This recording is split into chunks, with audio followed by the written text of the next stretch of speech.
Good afternoon, everyone, and thank you for joining us for today's webinar, Welcoming the Stranger, Jewish Teachings and Community Action in Support of Immigrants. My name is Jessica Blitchock, and with me is my colleague, Jessica Trubowich. Together, we are the Directors of Community Partnerships at the Jewish Community Relations Council, Bay Area, also known as JCRC. At JCRC, our mission is clear. We convene, educate, and act on behalf of the Bay Area Jewish community. As conveners, we bring together leaders and communities. As educators, we offer meaningful learning opportunities. And as actors, we mobilize advocacy in pursuit of justice. We believe that welcoming the stranger is not only a deeply rooted Jewish value, but also a moral imperative that guides our civic engagement. This conviction is reflected in our newly revised consensus statement on immigration, which affirms that our community stands with immigrants and refugees, advocating for fair, humane, and compassionate immigration policies. The statement underscores that supporting immigrants is an expression of our Jewish identity and history, one shaped by our own experiences of displacement and the pursuit of freedom. We are putting a link to the revised consensus statement in the chat now. This link will also take you to our immigration resource page. We gather at a particularly urgent moment. Current federal policies are having a profoundly harsh impact on immigrant communities, deepening fear and uncertainty for those seeking safety, stability, and opportunity in this country. It is in this context where policy decisions carry real and painful consequences that our Jewish teachings call us to respond with compassion and courage. Today, we will explore how Jewish texts and traditions call us to act, how our community can work together to ensure that immigrants and refugees feel safe, supported, and welcomed, and get tips for what to do if ICE appears at your workplace or synagogue. Thank you for being part of this important conversation as we reflect, learn, and take steps toward creating a more just and compassionate society. Let's start with some housekeeping. This webinar is being recorded and will be available to view later. We'll be sending out a link to the recording and the resources referenced in the webinar after this call. The Q&A box is open for questions. And at the end of today's program, we will try to answer questions submitted in the Q&A, provided there's time available to do so. And now I'm very happy to introduce our esteemed panelists. Senator Jesse Arreguin was elected to represent the 7th Senate District in November 2024. He has spent his entire life fighting for social and economic justice and delivering results. He was previously elected mayor of Berkeley in 2016 and re-elected in 2020, becoming the first Latino and youngest person elected to the office in a century. Thank you so much for joining us, Senator Arreguin. Assemblymember Gail Pellerin was elected to the California State Assembly in November of 2022 to represent the 28th Assembly District. Assemblymember Pellerin served as the Chief Elections Official in Santa Cruz County from 1993 until her retirement in December 2020.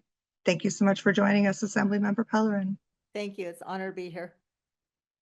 Rabbi Sarah Bassin, who will be joining us shortly, serves as the Rabbi in Residence for HIAS, where she helps connect clergy and communities to the work of aiding and advocating for refugees and asylum seekers.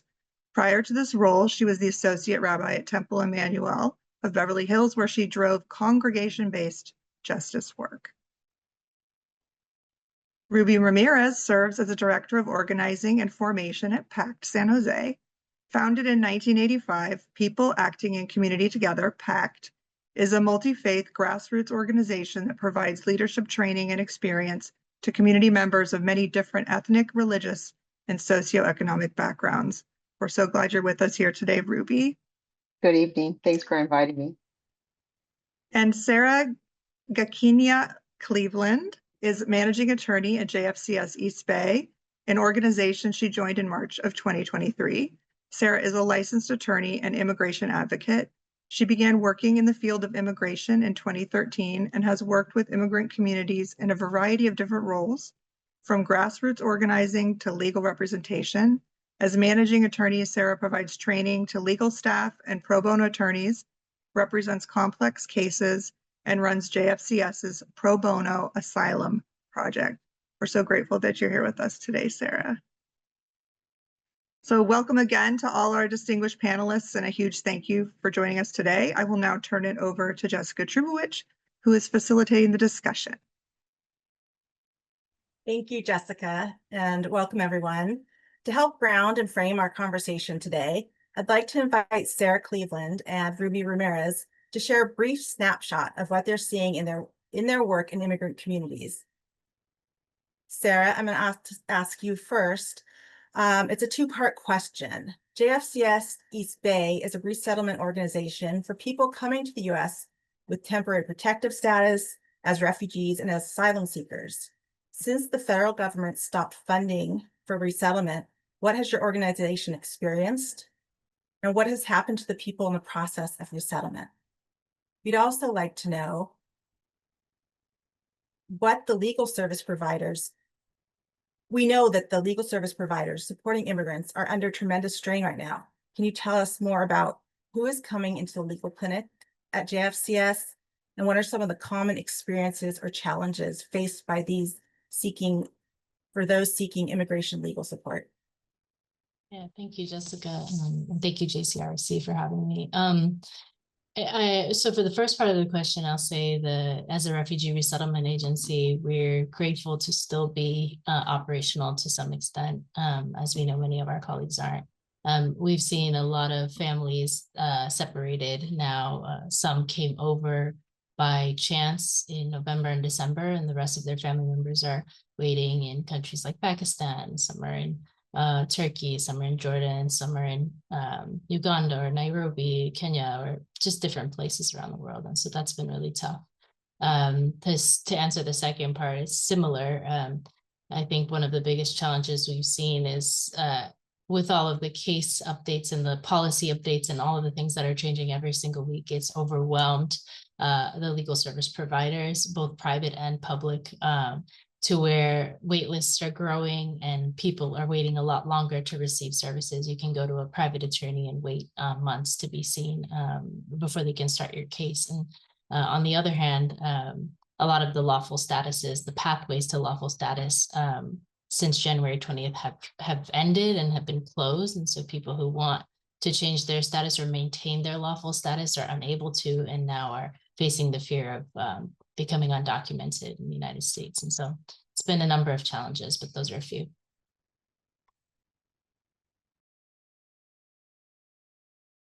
Thank you for sharing that, Sarah. Ruby, what are you seeing in the local immigrant community right now? How are people responding to the fear of a possibility of ICE advocacy in their neighborhoods? And what has been their experience and the experience of their families of people who've been picked up by ICE? Sure. Again, thank you for having me with you all. I would say that, we always start with, folks are scared and a high level of anxiety. But I think in reflecting on this question today and in the past couple of weeks, I think we're moving into paralysis. People not being able to know who to turn to. Your coworker that you may have gone along with, you don't know where that person stands, and you don't know if they'll make the wrong phone call that'll impact your family. Not being sure if you should be going into a social service agency anymore. Really thinking through, should I take my kids to school today? Should I go to mass to services today? And so it really is this sense or this energy of not knowing where to turn. And we know that when folks are in that state of paralysis, that there are decisions that can be made that really can impact your family. So we are starting to hear folks making decisions of returning back to their country, as opposed to waiting for someone to pick them up. And that's been particularly difficult to hear, because we want, as advocates, we want to say, stay and fight.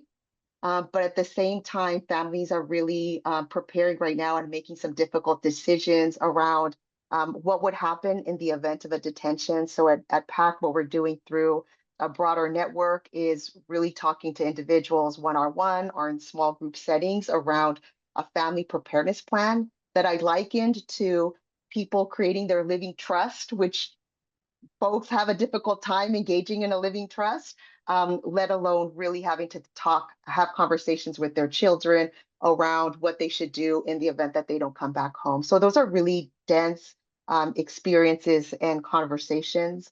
We are seeing an uptick at the Rapid Response Network. There were over 2,000 calls that came into the Rapid Response Network in the month of July. And while we know that the network has seen individuals detained either through a deportation removal or triggered through a criminal record here in Santa Clara County, that's not the case in Sacramento. That's not the case in Los Angeles. That's not the case in Central Valley. So there really is a sense of, when is this going to happen here? When am I, as a citizen, when can I be picked up? What am I going to do if I have some sort of legal status? That legal status doesn't protect me or give me the assurance that it was before. So as we really have conversations and talk to people what to do in the event of a detention, we're not just talking to folks who have undocumented status. These are conversations that citizens and legal permanent residents are engaging in as well. And again, it really is, these are really jarring conversations, but they're conversations that need to happen now because of what Sarah talked about, is that we don't have enough legal providers. And so in the event of a mass deportation, we know that there are not going to be enough legal service to meet that demand. So again, part of what folks are needing to do is engage in conversations around, okay, what do I want? What steps do I want my family to take in case I don't come home? Thank you for sharing that. And thank you, Sarah, for providing us with this really important background about the impact of the federal immigration policies on our local immigrant communities. We'll be returning to each of you later in the discussion on what we should do if we see an ICE raid or if ICE comes to our place of employment or house of worship. So I want to thank you both for giving us that important framing. I want to move now to a discussion about state policy. We'll now turn to our state legislators. We are fortunate to have two steadfast champions for immigrants in the state legislature with us today, Senator Arreguin and Assemblymember Pellerin. Here in California, we have in place protections and benefits for immigrants that most other states don't have. For example, California is a sanctuary state. Until recently, we have been moving forward with expanded health care for the majority of undocumented immigrants in California, something JCRC was really proud to support at the time. And our Attorney General has taken bold action to challenge the federal government in defense of immigrant communities. And yet it's clear that these efforts are still not enough to fully protect the immigrants who live here from the reach of federal actions. So I'm going to pose the same question to both of you. What more can California do through legislation or policy to improve the lives of immigrants and ensure their safety right now? Please share with us any legislation you and your colleagues are working on right now and how we can help support those efforts. And I'm going to ask Senator Arreguin to start. Well, thank you, Jessica, and thank you, JCRC, for this panel and really for this call to action. I think we're all alarmed by what we've seen over the past several months of violent ICE raids in Southern California and the Central Valley. Those of us that live in Northern California are just waiting for this to happen in our communities. And so that's why it's important that we bring elected leaders, faith leaders, legal and immigrant rights advocates together about what we can do to support each other. And we're, as you noted, lucky to live in a state that's prioritized defending immigrant rights and advocating for a just pathway to citizenship. From the passage of SB 54 in 2017, which established restrictions on local law enforcement collaboration with ICE. And I do think that's why we haven't seen as widespread of immigration enforcement activity throughout the state, due to also the recent expansion of Medi-Cal eligibility to undocumented Californians will ensure that expanded access to healthcare to everyone in our state regardless of citizenship status. Protecting our immigrant and refugee communities is one of my top priorities. And when I was the mayor of Berkeley during the first Trump presidency, I was proud to partner with faith leaders, including our Jewish congregations, to advocate for stronger protections for our immigrant communities. We strengthened our city's sanctuary policy and worked to create a rapid response network to help galvanize our community in the event ICE comes into the Berkeley community. And as the state senator representing the East Bay and the only Latino representing Northern California in the state Senate, and as a son of immigrants, this issue is deeply personal to me. As a person of faith, I know that we're all called to practice our faith through good works. And in the Jewish tradition, it's called tikkun olam. And I'm also reminded of the passage in Leviticus 19:33, which says that when a foreigner resides among you in your land, you do not mistreat them. The foreigner residing among you must be treated as your native born. Love them as yourself. So it's this call to faith, morality, and humanity that compels me, and I know that compels all of us to fight and to defend our immigrant communities at this critical time. And I've only been in office for 8 months. And since I took office, we've been hard at work to resist and defend our state from the actions of the Trump administration. Within the first month of the Trump presidency, the legislature allocated $25 million in legal aid funding for nonprofits across California for legal defense and counseling for immigrants and refugees.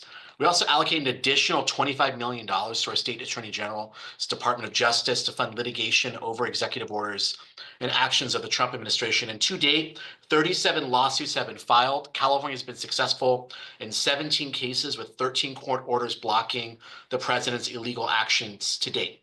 California's legal efforts have protected $168 billion in federal funding.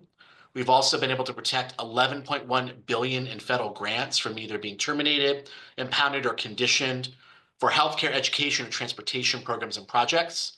Our Attorney General moved quickly to sue over the unjust and unconstitutional attacks on birthright citizenship and attempts to illegally share information such as Medicaid data and information on staff nutrition assistance with federal agencies, using that data to weaponize it to harm immigrant communities.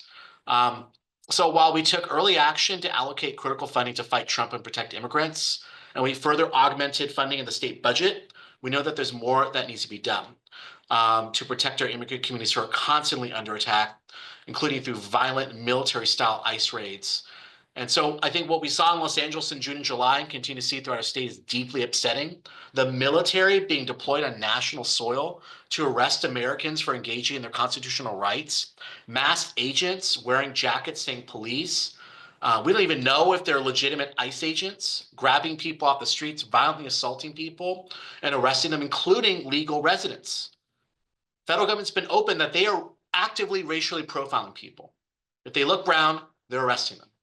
People have been held in detention facilities without access to family members, sometimes in inhumane and unsafe conditions. People have been deported to countries that they've never even been to, locked in gulags type prisons and beaten and detained without due process. And kids have been separated from their families and put on deportation flights. So this level of dehumanization, violence, and terrorism being inflicted by the Trump administration and immigrant communities is unprecedented and horrifying, and we have to act. And I'm happy to say that there's a package of 8 bills that the Latino and API Legislative Caucus have sponsored, and that we're asking the legislature and the governor to take immediate action to make it to law. These unprecedented attacks on our state require immediate action.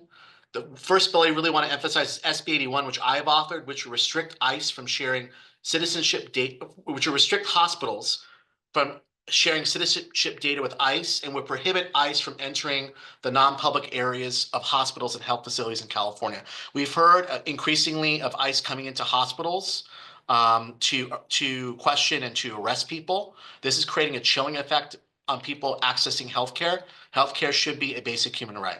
I also want to just lift up SB 627 that I'm co-authoring with Senator Scott Wiener, who's the co-chair of the Legislative Jewish Caucus. This is called the No Secret Police Act, and this would prohibit local, state, and federal law enforcement from covering their face in law enforcement operations, except for health reasons or limited exceptions. And will require that local law enforcement wear identifying information on their clothing, such as their name and badge number. These masked goons in our state that are snatching people off the streets is unacceptable. And whether you're a federal agent or a local police officer, you should not mask your identity. We need to ensure that there's accountability and transparency in how law enforcement is conducting operations in California. Also, want to emphasize that there's bills around prohibiting ICE from entering schools, school campuses, such as AB 49 and SB 48. SB 49 would require notification of immigration activity in schools. And there are bills around ensuring continued eligibility for educational and financial aid for deported students, and bills around work protections for individuals that are arrested or deported due to immigration enforcement. So we need to act now. We need your help. We need your help to not just support these bills through letters and through phone calls and to testify in committee hearings, but urging Governor Newsom to take immediate action. We cannot wait. We know that our immigrant communities are under attack, and we need your help to get these bills over the finish line.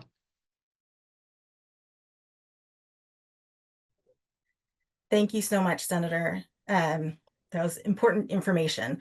And so I want to move now to Assemblymember Pellerin. The same question to you.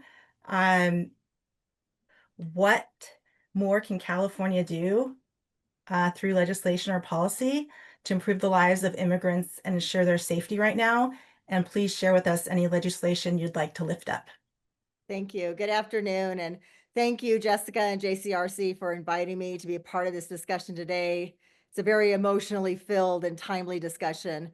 My heart's just been breaking watching what's happening in the news to our immigrant community. It's just so completely unacceptable. And I want to thank my colleague, Senator Arreguin, for sharing his powerful words about the importance of standing in solidarity with our immigrant community during these difficult times. And that was an incredible legislative update as well, so I don't need to repeat any of that. But I would like to share with you a bit about a bill that I've had the honor of working on in partnership with the County of Santa Clara, and that is AB 1025. And we refer to this bill as the Standby Caretaker Act. And during the first Trump administration, I was working as the county clerk in Santa Cruz County. And I partnered with the Welcoming Network of Santa Cruz County, who provided support to immigrants, asylum seekers, and community members. And they were working on putting together a safety plan for themselves, their families, in the event of the horrible likelihood of them getting deported. And my role at the time was to ensure a mixed status families had passports for their US-born children, because the passport was part of the think ahead planning that we encourage families to do. So that if parents were deported, the child would have a passport to be able to travel between the parents' home country and the United States. And and so I've agreed to author this bill. I began hearing the same fears and anxieties from my community regarding the immigration detention and deportations that we're seeing under this second Trump administration. So in February, which is when I introduced the bill, there was a lot of fear and anxiety among our immigrant community who worry about doing those daily activities of taking their kids to school, going to the grocery store, or simply just existing. And the southern part of Santa Clara County, school attendance has decreased by 1/3. And, we all know this, families are scared. They're scared that they would be ripped away from their children and left behind with no one to care for them and make decisions on their behalf. So the questions became, what are the tools currently available to families? And we found that parents currently had several tools, each a little bit different, at their disposal, that would seek temporary caregiving for their children. There's a caregiver affidavit, there's a power of attorney, there's guardianship and guardianship nomination. However, each of these tools has limitations that prevent it from adequately meeting the needs of many of our immigrant families. So we decided to create a new tool to add to this toolbox, and it's called the Standby Caretaker. And this tool differs from the other tools in the following ways. One important thing, I believe, is that it does not require the custodial parents to interact with the courts prior to being unable to care for their child. So I will share with all of you that I had pushback on this. Opposition wanted me to require that parents interact with the courts before there was a triggering event, and I refused to budge on that issue. This was an important protection because of well-founded concerns that we're seeing now happening in our courts. So when I presented the bill in committee, a mother of her 3 US-born children, ages 2, 4, and 7, were arrested with little due process, and all 4 were deported to Honduras. And since then, we've seen countless instances in which ICE has detained people in the courtroom where they should be safe in seeking their legal rights. In May, ICE detained 4 individuals who were appearing in court for an application for asylum. According to the news reports, they did not have a serious criminal history, but they were from dangerous countries. They were scared to go back. It happened again in June in Los Angeles. And the form is also available to any parent who knows or fears that they will be unable to temporarily care for their child. So while the inspiration for this bill is the federal administration's announcement about their strong immigration enforcement actions that can happen anywhere, any place, anytime, and potentially with no due process, the bill has other applications, such as if a parent becomes severely ill or they're in the military and called away to serve their country. So my bill requires judicial oversight only after the triggering event has occurred and the standby caretaker is ready to formally and legally begin the process outlined in the bill. And finally, my bill clearly preserves the rights of the custodial parents and declares those rights superior. That's an important piece for reunification. So when I authored the bill, I couldn't have imagined the devastation families are living through today. And my heart breaks for the children who get out of school and no one's there to pick them up. I cry for the mothers and the fathers who valiantly leave their homes just to go to work, to put food on their table, only to be chased and rounded up by ICE. None of these moms and dads are these dangerous criminals Trump said that he wanted to target. Beyond the fear and anxiety felt among the immigration community, among our neighbors and our friends, is that in many areas you walk outside and our once bustling communities appear abandoned. Unfortunately, my bill, AB 1025, was held in Assembly Appropriations Committee. I tried to revive it this year, but was unable to. So I'm in conversations with the county about reintroducing it next year. And sadly, what we've been seeing across the state makes the need that much more necessary. So as the senator said, I'm going to need your letters of support. We'll need you to reach out to your members, telling them why this is an important tool to add to the toolbox for immigrant families. And your voice is the most important form of advocacy. And I believe together we can get this bill across the finish line next year. I'm a member of the Jewish Caucus in California, and this year we handed out a poem to all of our members. It's a poem written by Pastor Martin Niemöller, who initially was an anti-Semitic Nazi supporter. However, his views changed when he himself was imprisoned in a concentration camp for speaking out against Nazi control of churches. And I know you've all heard it, but I'm going to read it to you. First, they came for the communists, and I did not speak out because I was not a communist. Then they came for the socialists, and I did not speak out because I was not a socialist. Then they came for the trade unionists, and I did not speak out because I was not a trade unionist. And then they came for the Jews, and I did not speak out because I was not a Jew. Then they came for me, and there was no one left to speak out for me. So thank you for uniting your voices to speak out for our most vulnerable, our immigrant families that we all know are the backbone of our economy. And we need to do everything in our power to protect them and to make sure that they continue to live thriving lives in California. So thank you. Thank you, Assemblymember Pellerin, for all the important work that you're doing. And to Senator Arreguin, please make sure to share with us anything you'd like us to share afterwards with the audience, with the participants here. We're happy to share information on those bills and how people can get involved. Thank you for being great partners to JCRC and for being amazing advocates for our immigrant communities here in California. So now we're going to turn to Rabbi Bassin to connect the work of immigrant advocacy to our Jewish values. Rabbi Bassin. Thank you, Jessica. Hi, welcome. The Jewish community has a deep and long-standing tradition of supporting immigrants.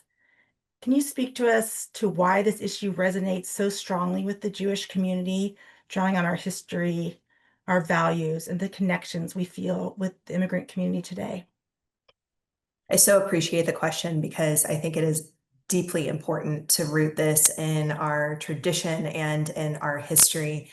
I would imagine that some of you might have heard the Talmudic claim that posits that the Torah actually mentions our obligation to the stranger, has more than 36 citations of this obligation, more than any other commandment.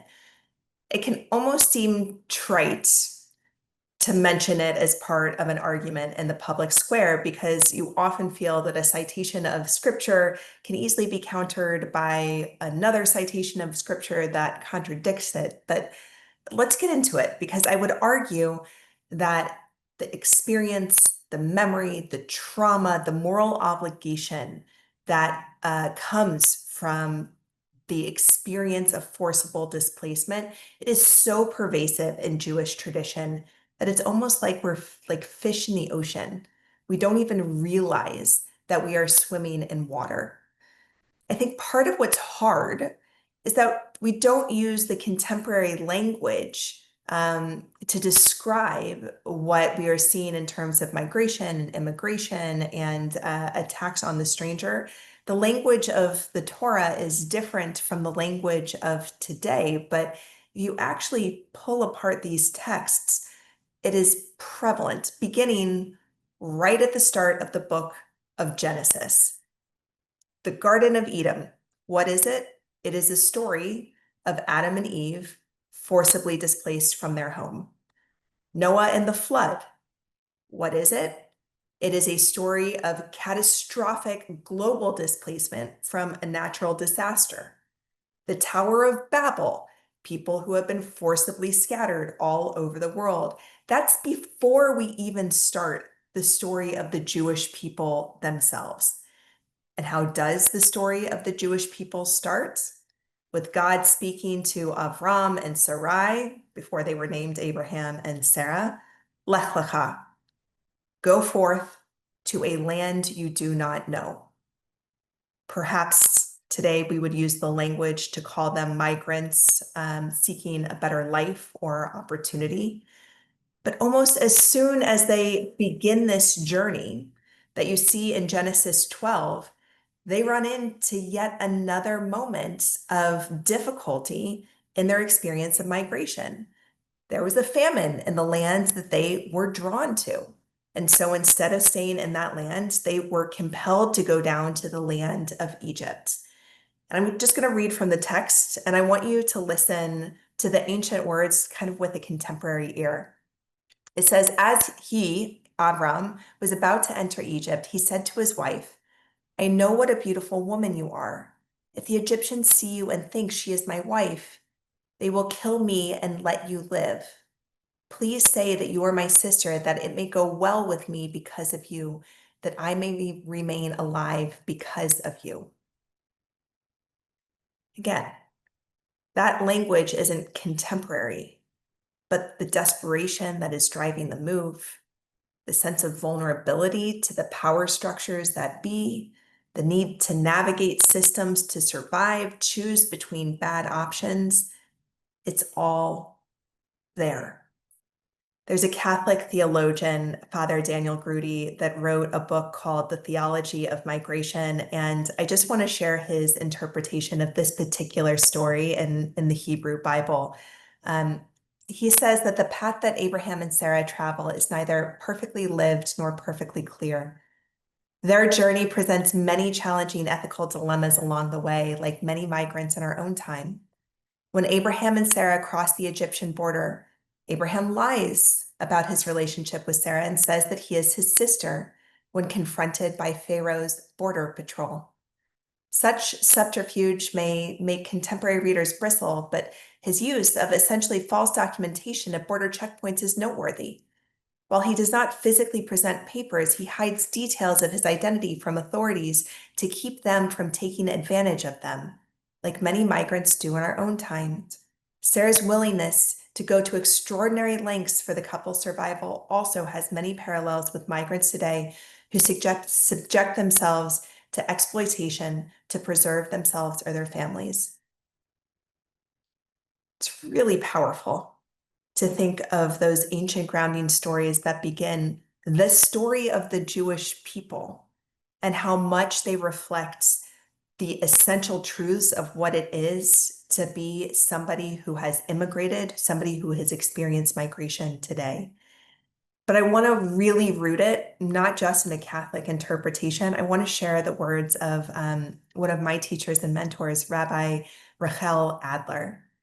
She remarks, and I think that this is so profound, that the biblical narratives that represent the Israelites as a people often call the Israelites Hebrews, literally Ivrim. It means the crossers over, the people who cross boundaries, whose progenitors, Abraham and Sarah, came from the other side of the river Euphrates. Indeed, scripture only uses the phrase Ivrim when Israelites interact with non-Israelites. Ivri narratives affirm a deity who transcends boundaries and localities altogether, a God who, through covenant, bridges even the boundary between divinity and humanity. To be an Ivri is to know that there are other places, that there are other perspectives. To remember having been an Ivri is to know what it means to be the other. It's extraordinary. Our story as a world, our philosophically orienting document, our story as a people, it begins with the experience of displacement and the moral call that that has on us. All of this is before we even get to Exodus. So, yeah. It is not trite to say that the Torah declares that we should welcome the stranger 36 times. It's probably a rabbinic undercount, in my estimation, given the number of stories about forcible displacement that we see on top of the articulated law. But I think what is clear is that the most foundational stories of who we are, they want us to remember this experience. And more importantly, they want us to live our values that are rooted in the memory of this experience.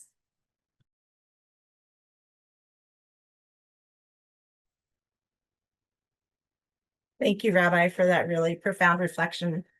I think it really provides us with another window to look through, another way to look at what's happening in the world right now. So thank you. So we've covered legislation and policy that we can support. We have connected the importance of immigration advocacy to our Jewish values. So now we want to dive a little deeper into how we can get involved locally. Ruby, I'm going to come back to you now. A powerful way people can support immigrants is through direct action, particularly by engaging with rapid response networks. Can you share what these networks do, how they came to be, and what's working well with this model right now? What can we learn and take from it? Sure. To our daily lives? So I'll share about the Rapid Response Network, but if you can flag me in my last minute to introduce the IPEN Immigration Protection and Empowerment Network that the county has launched. Our Rapid Response Network is really the backbone, the spine of any emergency response. So all counties have a different phone number. In Santa Clara County, it's 408-290-1144. And this is a number that anybody can call if they see ICE activity or suspect ICE activity. Today, it is very difficult to identify an ICE agent. What I would have told you 7 years ago of what an ICE agent looks like is not what we're seeing today. And so if there is something in your gut where you see people being pulled from their homes or talked to with folks in regular clothing, our job or your job is to call your rapid response network. Someone will pick up and will send rapid responders to verify if in fact it's an ICE activity. And we desperately need more rapid responders. So there are regular trainings that people can attend, and there are trainings for folks throughout the county. You can do them in Zoom, in person, and in these trainings, we'll teach you what how to be a legal observer when there's ICE agents in neighborhoods, in schools, or you can even call them for workplace raids. In addition to that, the Rapid Response Network has services that they provide. So an individual who's gone detained has access to a legal consult, an emergency legal consult, as well as to an accompaniment team.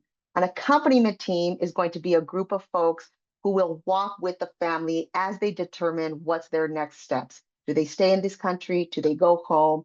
And if they stay in this country, it may be walking with someone on how to fill a job application, or it might be providing temporary childcare or transportation.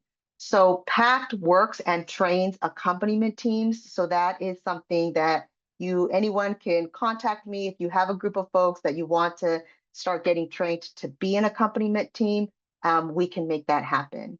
In addition to that, the accompaniment teams have been asked for two things. One is learning how to create family preparedness plans so that they're creating clinics in their sanctuaries or institutions to walk with people on how to create that plan. And then the other thing is we've received requests around accompaniment people to court hearings. These court hearings could be for immigration court hearings, family court. People are now scared and know they have to attend a hearing, but they're scared to do that. And so that's another piece that our accompaniment work and through the Rapid Response Network we're able to allow. Santa Clara County has now created the Immigration Protection and Empowerment Network. And this is a space where it's an intersectional space of labor, educators, CBOs, government entities, all collaborating together to make sure that if in the event of a mass deportation, we have a collective county response. And through this space, if you are at a school and you want to be able to know how to support your parents, especially again, that this is not just about if you're undocumented, legal residents, citizens are at risk as well, then we can provide you with training either through the rapid response to become a legal observer or to support families through accompaniment. Through IPAN, there is a mobilization working group. So if you're inclined to participate in rallies and protests, that's a way to get information in order to be able to be witnesses and be in those spaces. If you work at a hospital and you want to get your staff trained, through IPAN, we would be able to provide that support for you and your coworkers to be prepared, either support preparing clients or supporting your workers how to respond, or your school in order to know how to respond if ICE comes into those institutions. So there is a lot of work that needs to be done. You heard our legal service providers are at their wits' end, overwhelmed. So we want to be able to bring in pro bono attorneys to be able to meet gaps. But it's really through the Rapid Response Network and IPAN that we're able to link individuals into volunteer spaces to be able to support their families and their communities to make sure that they feel that they're supported. And again, that we're able to execute a robust plan in the event of a mass deportation. Thank you for that, Ruby. So just for my understanding, is the IPAN a county-run coalition, or is it run by the nonprofits involved in that coalition? So this is a space, and the coalition is of educators, government entities. We are all at the table together trying to create a countywide or executing a countywide response. Excellent. And if people want more information about that, can we share that in our follow-up? Absolutely. Mm-hmm. Wonderful. Wonderful. Thank you so much. That's amazing work that's happening there. I'm going to now go back to Sarah, and we're going and ask for her to share some tips for what to do if ICE shows up at your work or school or synagogue. Sarah, I think so many of us kind of share a real fear of ICE showing up at our workplace or our school or our synagogue and not knowing how to respond. Can you walk us through what we should do if that happens? Are there certain steps that we need to do so we can be prepared? And if someone is arrested by ICE while they're in our workspace or other spaces, what should we do in that moment and immediately afterwards? Definitely. So first I'll say, maybe as an aside, but also part of this is that, I'm encouraged by this call and reminding everyone that's on this webinar that we are at work, the organizations, the assembly members, the Senate members, we are at work. We are showing up every day and we are at work. So you are not alone. You're not facing this alone. If they show up at your workplace, you're not alone. If they show up at your synagogue or your church or your mosque, you are not alone. And the second thing I'd say is the best thing to do is to plan and prepare. Planning and preparing thing that you can do to face ICE or police presence at any time without a plan is often a really scary thing. And so the best thing you can do now is to plan and prepare. Some things that you can do really tangibly is to establish a response team. I'll speak more to a place of worship or a home or some place where you have a level of buy-in. If you're a manager at a workplace or an owner of a shop or a business, I would say it applies to you as well. Establish a response team where people have assigned roles. For example, somebody who's a spokesperson who will be the spokesperson whenever they encounter ICE. This works as well with police, as we may see an increase as we did in the first Trump administration of collaboration with police. That was a very disappointing thing that we saw in some counties in California. And so just be prepared for that as well. With police or ICE having a spokesperson, a legal liaison, somebody who has the numbers to the rapid response in Santa Clara County or the rapid response in Contra Costa or Alameda, and maybe some of our orgs as well, that they'd have a phone number to call for legal assistance. And then somebody who's recording. I know the recording has been a very controversial thing, but it's through those recordings that we've known what's happened. And the rapid response networks have been our aid. I know we've called and used the rapid response networks and also encourage our own clients to be recording, but as an ally, you can also record. And these are ways that we can know what's happening and also identify where people are headed. That is priceless information. With the masking of officers, sometimes we don't know where people are going to be headed. They're not telling us their names as agents. And so we can't prove that they were taken but for that video. And so recording is also important. So establishing a response team with those people, I would say partnering with legal counsel, like I mentioned, is really important so that if you need anything, we're here. Our organization is a resettlement agency. We are still working with people who were resettled last year, as well as some other people that are still being resettled.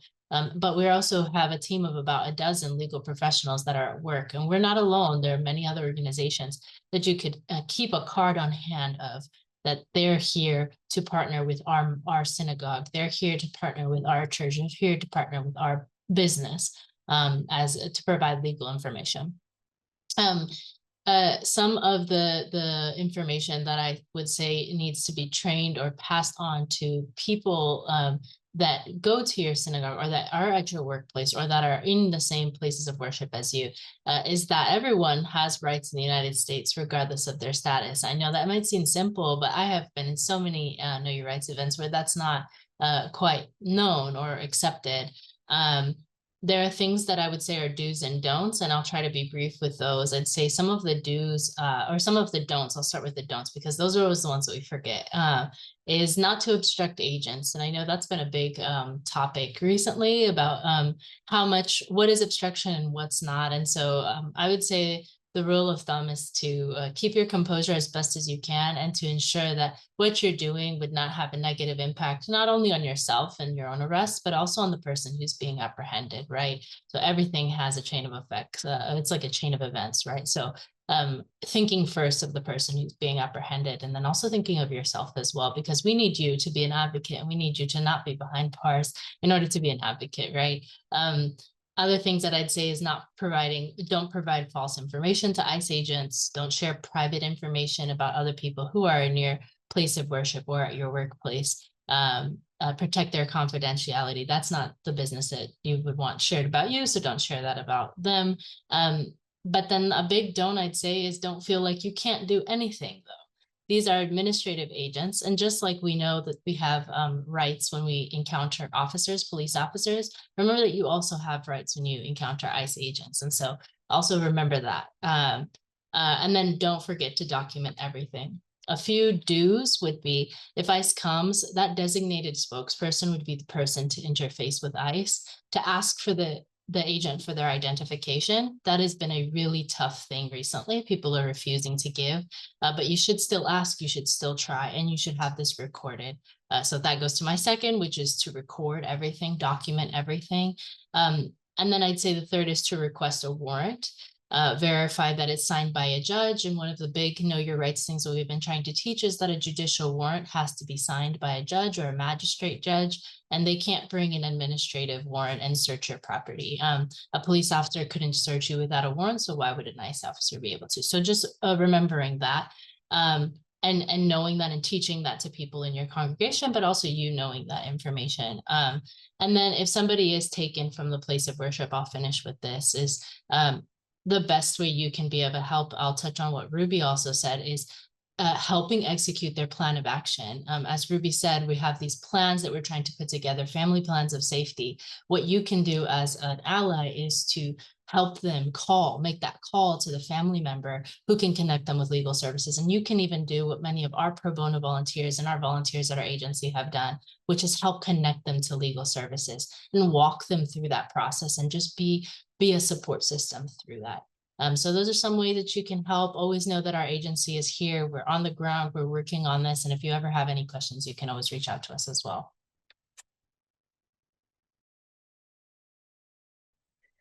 Thank you so much, Sarah, for sharing that wisdom with us. I think it was some really important reminders and some new information in there. So thank you.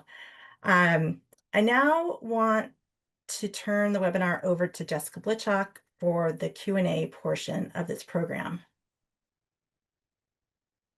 Excellent. Thank you so much, Jessica. And thank you to all of our panelists. They're all going to come back on the screen here. Excellent.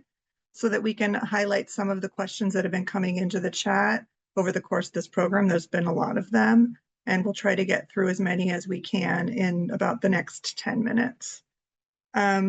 So the question that's been coming through the most is, how can we support all these bills? What can we do? What if we can't go to Sacramento? What if we're stuck at home? How do we get the word out that we support these bills and that we want them to pass? Senator Arreguin, I'll start with you, and then Assemblymember Pellerin.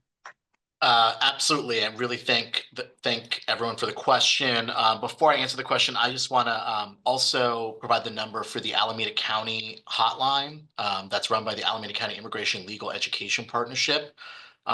If you have interacted with or seen ICE in Alameda County, we encourage people to call 510-241-4011. And that hotline is staffed Monday through Friday. And is run by a legal nonprofit organization, Centro Legal de la Raza, that represents immigrants who are facing deportation. So once again, 510-241-4011 in Alameda County. Well, I just want to lift up, JCRC has been in Sacramento supporting many of these bills. And so I want to thank JCRC for your advocacy. On behalf of our immigrant Californians. I would say there are ways that you can submit letters through the State Senate and State Assembly's websites. We encourage you to contact your representatives. That makes a big difference, either through phone calls or through emails directly in support of these bills. And we encourage individuals and congregations and organizations to collectively support these important pieces of legislation.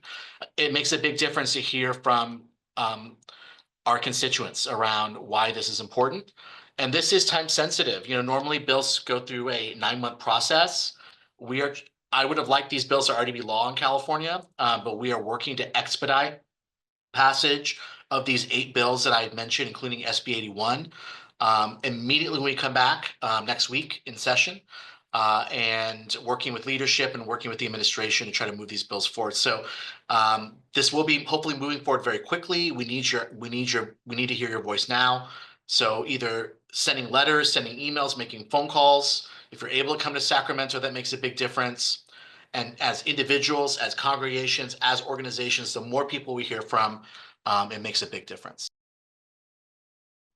Excellent. Thank you for that. And we can help people by getting them the link to submit position emails through the portal that you mentioned. And we can also help people by sending out a link to finding their lawmaker if that's something that they haven't identified yet for themselves. And that's a good thing to know going forward for to advocate on behalf of things that are important to you. Assemblymember Pellerin, did you have anything to add, particularly about 1025? No, I couldn't echo it enough what Senator Arreguin said. It's just absolutely so imperative that we do hear from you. And it will, your support will show up on the analyses that we read. It shows up in our member portfolio. You call your individual representative, your state senator, your state assembly member. They have it on their member portfolio when they're going to vote for a bill. They'll see that how many people are supporting it. And that advocacy is absolutely essential when it comes to us taking these votes. And as he said, things are going to move fast and furious when we get back. We have just, 1 month left in our session to get this work done. So, as soon as you can get that list of those 8 bills out to everybody, that would be very, very helpful. So thank you. Thank you so much. One of the questions that we've had multiple times is people being really concerned about the federal government being very much involved in local law enforcement. And so people were asking if there are any, and this is maybe for Sarah or maybe for our lawmakers, are there any laws in our state or in our counties that we can pass to make it explicitly illegal for law enforcement officers to comply with federal overreach? Is there anyone that potentially could help us answer that question? Yeah, I'm happy to kick things off, and if anyone else would like to also add. So SB 54, which has been on the books since 2017, prohibits local law enforcement, so whether police officers or county sheriffs or any local law enforcement official, from providing information to federal immigration authorities about somebody within their custody, or providing information or assisting in the detention or transfer of somebody to ICE custody, with some exceptions for serious and violent felonies. And so that does not apply to people that are in the custody of state prisons, the California Department of Corrections and Rehabilitation. State law does allow for state prisons to collaborate with ICE and let them know about people that are in state prison custody. But it's the law of California. Local police cannot provide information or collaborate with federal immigration authorities for the purpose of federal civil immigration enforcement. And as I said, there are a number of laws that have been introduced, including my bill, SB 81, around the hospitals, which Assemblymember Pellerin is a co-author of. Thank you, Assemblymember. The bills around protecting schools as safe spaces, bills around protecting data sharing, information sharing with federal officials. We need to put as many guardrails in place as possible. Those are not the law of California yet, but I want to lift up that many schools have adopted sanctuary policies. Hospitals have also established protocols and policies, not all of them, but some of them have, around limiting ICE access to ICE officials and what to do when ICE comes into facilities. But we want to make these the law of California. Now, one issue that's come up is, if we have these laws, how do we enforce them when federal agents are acting illegally and unconstitutionally in our communities? So in the case of SB 627, which we are moving forward to prohibit face coverings and prohibit secret police, one thing that we are in active conversation with local law enforcement officials about, if that is going to become the law of California, to empower local officials to be able to enforce it, to hold these rogue agents accountable. So we are in unprecedented times, and we need to strengthen all these laws to close every possible loophole, so that we have a patchwork of protections for people in our communities. I don't know if anyone else wants to add anything about that as well. Thank you. Thank you so much for answering that. Sarah Cleveland, I have a question for you. I'm sorry, Assemblymember Pellerin, were you unmuting? Did you want to speak? No, I just wanted to say that that was absolutely spot on. And, you know, I'm fortunate that I represent 2 counties that are sanctuary counties and have been out front early on to state that, you know, their support is for our community and to make sure that the laws are upheld. So, thanks. Excellent. Thank you. But we've had some questions. People are, you know, I think really interested in doing more in regards to the rapid response networks, but have concerns around, you know, they take the call to do the recording seriously, but they're curious, can ICE take their phones from them while they're recording? And if there's something like that happens, maybe Sarah, you know, you could speak to this. What should they do? Yeah, that's a great question.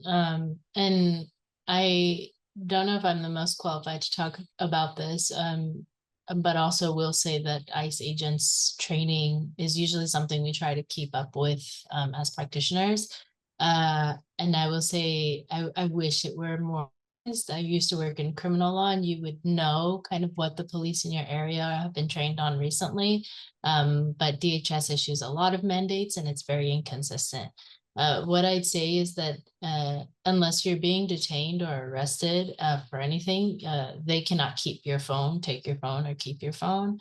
And so that is your private property. And so asserting that right in a respectful way and making sure that you're careful about how you go about that, but asserting that right in a respectful way. They are not supposed to take your phone in an instance like that. And you are allowed to record them, especially if you're in a public place. If you're in immigration detention, now the rules change, right? But if they're on the street and you're recording them as a private citizen, you're allowed to. So that's my general answer. I don't know if anyone has any more in-depth or detailed. I'm sure Ruby might be able to offer something. Yeah, part of it is how the training is conducted through the Rapid Response Network. So we know that our immigration agents are becoming more aggressive. And so we prepare, that's part of the training, is preparing legal observers in the event. So staying 6 feet, you know, away from the agent, how to move backwards, how to have 2 cameras instead of 1 camera. That's part of the tactics that we teach folks in preparation that could happen. The other thing to note is that we tell people, if you haven't been trained, do not be a legal observer. Only folks that have been trained. Why? Because we don't want to put you in jeopardy, and we don't want to put the individual that's being detained in jeopardy as well. So there is a 2-part process on having folks who are in the street doing the recording, being prepared. And that's also a key step in terms of, we want to help. But I have told people, if your heart is not inclined to see an injustice happening right in front of you, then there might be other roles to take, because it is intense right now to be a legal observer. And we are asking for folks to be disciplined and following a particular protocol. Ruby, Yeah, thank you so much for that. I'm sorry, go ahead. I'm just reminded of Senator Alex Padilla and the takedown of him. And, you know, just everybody out there, just please be safe. And the training, I think, goes a long way to help to make sure our communities are safe. And just one tidbit of information, there's an actual detention center that's located in my district in Morgan Hill, a very family-oriented community. And it's always operated with just 2 agents there, low key. And just in the last couple of months, they have increased the number of agents there to about 10 or more. So we are anticipating more activity in our region. And this is just a temporary detention center for like a couple hours so they can move them somewhere else. But just wanted to put that on everyone's radar. Thank you. I just want to thank you, Ruby, for the reminder to get the training, the official training through the Rapid Response Network. And we did drop in the chat a link to all of the networks in the Bay Area. So wherever you are joining us from, you can find the Rapid Response Network in your local community from that link. And we can drop that link in the chat again. The other thing that I want to share is just here locally, I'm in the South Bay, and I took the training through the Rapid Response Network down here. And I know that it's not like a one and done situation. You can take the training again, and there are refreshers. So there's plenty of opportunity to understand the current landscape. So I have a question for Rabbi Bassin, and I'm curious, there are a lot of myths out there about the immigrant community, and some of those myths I think might, be barriers to people engaging in the work of helping to protect our immigrant communities. And as the rabbi in residence at HIAS, I know that HIAS is in the business of helping to dispel some of these myths. And I'm wondering if you could kind of highlight for us maybe one or two key myths that it's really important that we understand are actual myths and not true about our immigrant communities. Well, first and foremost, I think one of the tendencies that I hear is to separate this out from the Jewish community and to articulate that this is a problem that we are helping with, not a problem that impacts us or that we are experiencing ourselves. And just as a reminder, about 20% of the Jewish community in the United States is composed of people of color. There are a lot of people with mixed backgrounds and mixed documented families. And there are a lot of people who are impacted in terms of family reunification by some of the shutdown of the legal pathways coming into the country, right? For the Lautenberg program, a refugee program that allows for persecuted religious minorities coming from places like Iran, that is not happening for people in the Jewish community. So this is something that definitely impacts the Jewish community as well, in a way that I think we don't pay attention to because maybe those stories are not quite as prevalent. The second thing that I would say is that I think another tendency that I've seen is that post October 7th, there's been a bit of an inward turning from the Jewish community to focus solely on our own perceived concerns of the things that we are experiencing, understandably so, with a really heightened experience of anti-Semitism. It is real, it is not imagined. What I would say is that rather than use the approach of put your own oxygen mask on first, I think that this is one of those situations where the protection of rights of one ensures the protection of rights for all. And when we allow them to be eroded for some groups, it ensures the ease of which they are eroded for other groups. And Jews historically very much understand the consequences of the erosion of civil rights for any group. So we very much do have something at stake in this fight. And I would encourage our community to understand this not only as something that is part of our moral values, but as something that is very much tied directly to our self-interest and our thriving in this country. Thank you, Rabbi. That was wonderful. I think we're going to do one last question, and really it's in this really difficult time dealing with, as Ruby described, seeing injustice happen before your very eyes.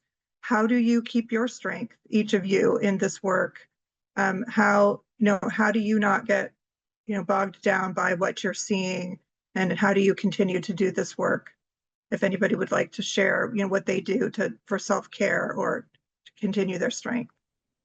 That's such an important question. And as the chair of the Select Committee on California's mental health crisis, this is something I spend a lot of time thinking about and talking about. And we absolutely have to be taking care of ourselves and our families. And I think it was Dolores Huerta that said that if you're tired, rest, and then get up in the morning and fight like hell. And I think that we just need to continue to pace ourselves and connect with our family, connect with our friends, connect with our spiritual leaders. And, the best way that we're going to get through this is together. I would like to just, for me, highlight the importance of our spiritual community at this moment. We all are resilient the notion of an immigrant traveling, or even as we think about our scripture and Noah and Abraham making those steps and having faith to enter into new lands, we have a history of resilience being rooted in our faith tradition. And I think folks right now being able to, irregardless of what faith tradition you are, being able to share a sacred space with someone, to be able to hear stories and share your own stories. We'll get through it with community. But I know that for me, in all of the jarring times in my life, it's my faith has been my lifeline.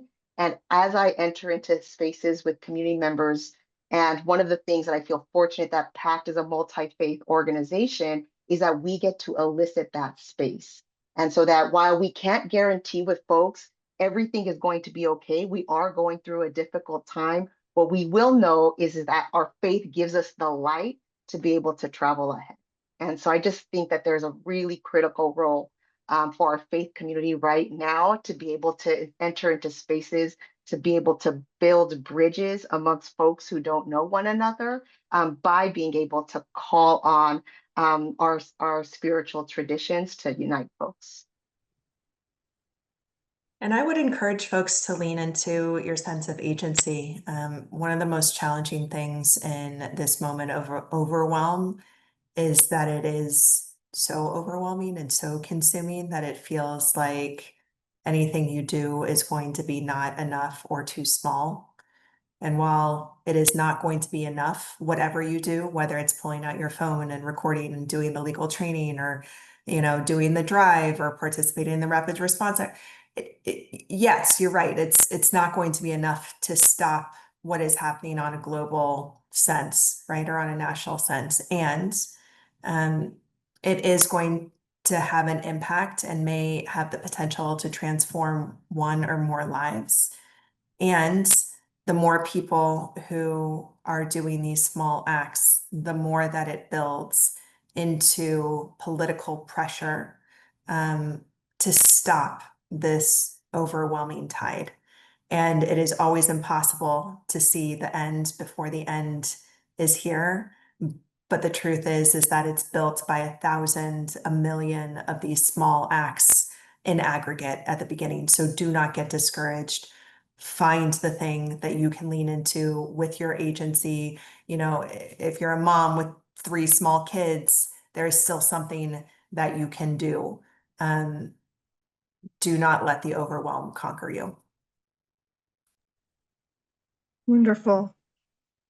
Well, we have come to the end of our time together. Here at JCRC, we want to extend our deepest thanks to all of our incredible panelists, Senator Arreguin, Assemblymember Pellerin, Rabbi Bassin, Ruby Ramirez, and Sarah Cleveland. Thank you to each of you for being here today and for the Herculean work you do every day to ensure immigrants feel safe, supported, and welcome, and for generously sharing your knowledge and experiences with all of us. And thank you to everyone who joined us for this important conversation. We will be following up with additional information and resources from today's panelists in an email, and that will also include this recording. And with that, I'm going to say good evening, and I hope you have a lovely night.